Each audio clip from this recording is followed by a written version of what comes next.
What emotions is my body having at this point? How about anger and rage? And are anger and rage useful? Well, if the guys were here right now stealing the bags, then anger and rage would be incredibly useful. Why is life so damn difficult when it's not? When we live in the easiest times ever. We live in temperature-controlled houses. So what's happening today is we're quite often facing these stresses that aren't actually real. I mean, they're very real in your body, but they're not actually real life-threatening stresses. Does this make sense? My wife and I, having been on tour for 6 months, traveling around the world, we've been building schools in Africa, we've been teaching workshops around the world, we've been doing really important work. We arrived home and we had almost everything we owned with us because we'd been on the road for 6 months. So we had, I think it was 7 suitcases full of everything we owned. And our normal routine was to arrive home, and halfway home we'd stop at the grocery store and we'd go in and get groceries because the house has nothing. We haven't been there for 6 months. And we'd stock up on groceries and we'd come out. So we go in and we get our groceries and we come out, and I've got the groceries, so I come to the back of the car and I open the car to put the groceries in, but I know this is gonna be difficult because the bags are all in there. I don't know how I'm gonna do it, but I'm already thinking what I can move around. And I open it up and I look down and I go, oh, he's moved the bags. Great, I can put, where did he move them to? He didn't move them, they're gone. Somebody has stolen everything we have.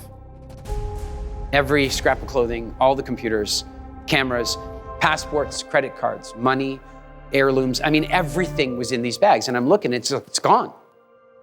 And suddenly my wife catches on, and she just loses it. She's just screaming and crying, and I'm looking in the back of the car. What emotions is my body having at this point? How about anger and rage? And are anger and rage useful? Well, if the guys were here right now stealing the bags, then anger and rage would be incredibly useful. But they're gone. There's nothing I can do. Anger and rage are not useful, and my body just wants to do anger and rage. What would help right now? Calm. So I try to access Calm, but it's not available in the App Store. Can't download Calm. It's just not coming. And I started thinking about this stuff, and I just got to this place where I was like, you know what? We are truly gonna look back at this day and laugh one day. We're gonna. So we may as well do it now. Guys, imagine this. I'm in the parking lot. I'm still standing looking, and I'm okay.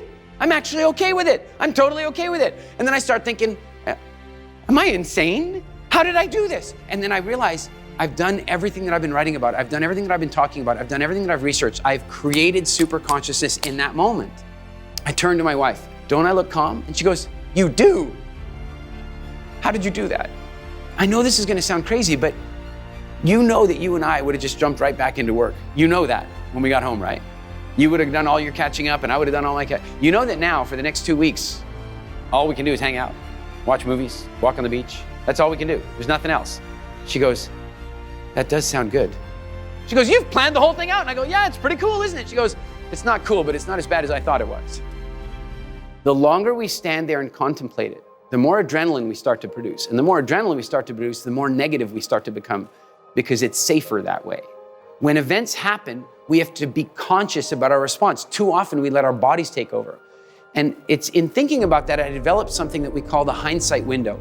It's the period of time between an event that happens in your life that feels bad, and then one day when you realize it was actually good. It's like that moment where somebody comes along and says, you're fired. And in that moment, it hurts and it's painful and it's terrible. And then like a year later, you look back and you go, oh, thank God.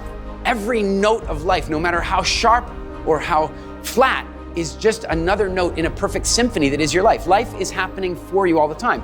Clean up your past. If there are things that you're still holding on to that you're angry about or resentful about, then find a way to assess a different meaning about those things and look at how they served you. We didn't come into this life for it to be easy. We came into this life for us to get stronger every step of the way. Look at the entirety of it, the bad event and all of the events inside, and go, you know what? I can't delete that without losing all this. And then look at the things that trigger you right now and just say, well, wait a second now. Why would I give my power up to external events? Why would I give my power up to somebody else? I don't want to be triggered like that, and figure out how to prevent those things from happening. Don't be that person. When the toughest things are happening to you, when the hardest things are taking place, that is the most important time to be conscious and choose your emotional response.